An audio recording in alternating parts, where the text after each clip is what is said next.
যে পরিমাণে আমার ভুঁড়িটা বাড়ছে তাতে লোকে বলছে আমার নাকি পেট হয়েছে। গুড মর্নিং গাইস, তোমরা তোমাকে মোটামুটি চেনো। আমি সুদীপ আর আমি নাগপুরে একটা কোম্পানিতে সার্ভেয়ারের জব করি। আজকের মতো ছাদে এসে একটু এক্সারসাইজ করে নিলাম। যে পরিমাণে আমার ভুঁড়িটা বাড়ছে তাতে লোকে বলছে আমার নাকি পেট হয়েছে। ব্রাশ করতে করতে আমি একটু প্রাকৃতিক ভিউটা নিচ্ছিলাম, তারপরে আমি ফ্রেশ হয়ে চলে গেলাম নিচে, কারণ আমাকে স্নান করতে হবে। তারপরে স্নান করে এসে ফটাফট আমি রেডি হয়ে গেলাম, কারণ আজকে আমার সাইডে প্রচন্ড কাজের চাপ ছিল। তোমরা তো জানোই আমি সাইডে কতটা কাজ। তারপরে গাইস বউয়ের হাতে বানানো লুচি আর ছোলার ডাল খেয়ে আমি চলে গেলাম হাঁটতে হাঁটতে সাইড। আর যেহেতু কোম্পানির গাড়ি ছিল না তাই আমি অটোয় করে যাই। দেখতে দেখতে আমি সাইডে পৌঁছে গেলাম। এই যে এটা আমার সাইড। আর সত্যি কথা বলতে বন্ধু, আমার এই ফোন হাতে ভিডিও করতে খুবই লজ্জা লাগে, তাও আমি চেষ্টা করছি একটু ভিডিও বানানোর। বন্ধু টিন দিয়ে ঘরে এই যে ঘরগুলো তোমরা দেখতে পাচ্ছ, এটা হচ্ছে আমাদের লেবার কলোনি। এখানেই আমাদের সমস্ত ওয়ার্কাররা থাকে। পরে গাইস আমি হেলমেট পরে নিয়ে ইঞ্জিনিয়ার আর আমি চলে গেলাম সাইডে, কারণ সাইডে দেখছিলাম আজ কোথায় কোথায় কাজ আছে। সাইডে এসে দেখি পাশের কোম্পানির ইঞ্জিনিয়ার অলরেডি এখানে লেভেল দিচ্ছিল, তাই আমি একটু লেভেল ভিডিও করে নিলাম। তারপরে গাইস চলে গেলাম অফিসে একটু চায়ের চুমুক দিয়ে নিলাম। এখানে গাইস বসে বসে একটু আড্ডাই মারছিলাম। তারপর ফোন চলে এলো যে সাইডে কাজ চলে এসেছে, পয়েন্ট দিতে হবে। আমিও চলে গেলাম পয়েন্ট দিতে। কি বলবো ভাই, সাইডে যে রোদ বেড়েছে তাতে একদম পুরো মুখটা পুড়ে আমার পুরো বাঁদরের মতো হয়ে গেল। আমিও তাড়াতাড়ি করে কাজগুলো সেরে নিলাম আর একটু ভিডিও নিচ্ছিলাম। তারপরে চলে গেলাম নিচে। তারপরে ভাই নিচে এসে দেখি প্রজেক্ট ম্যানেজার সাইড ইঞ্জিনিয়ারের মধ্যে তুমুল ঝগড়া লেগেছে।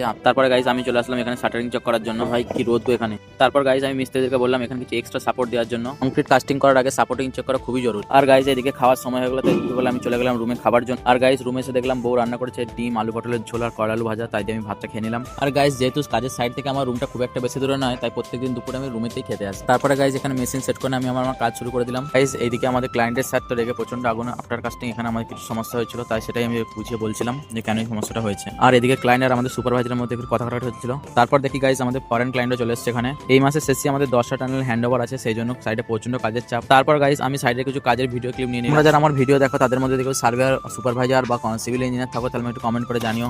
তারপর গাইস আমি বুম প্রেসার অপারেটরকে জিজ্ঞেস করছিলাম কোনটা কিসে কাজে লাগে। আজকের ব্লগটা এখানেই শেষ করছি গাইস। আমার ভিডিও যদি তোমাদের ভালো লাগে অবশ্যই ফলো করে পাশে থেকো। আমার ভিডিও দেখতে তোমাদের কেমন লাগে কমেন্ট করে অবশ্যই।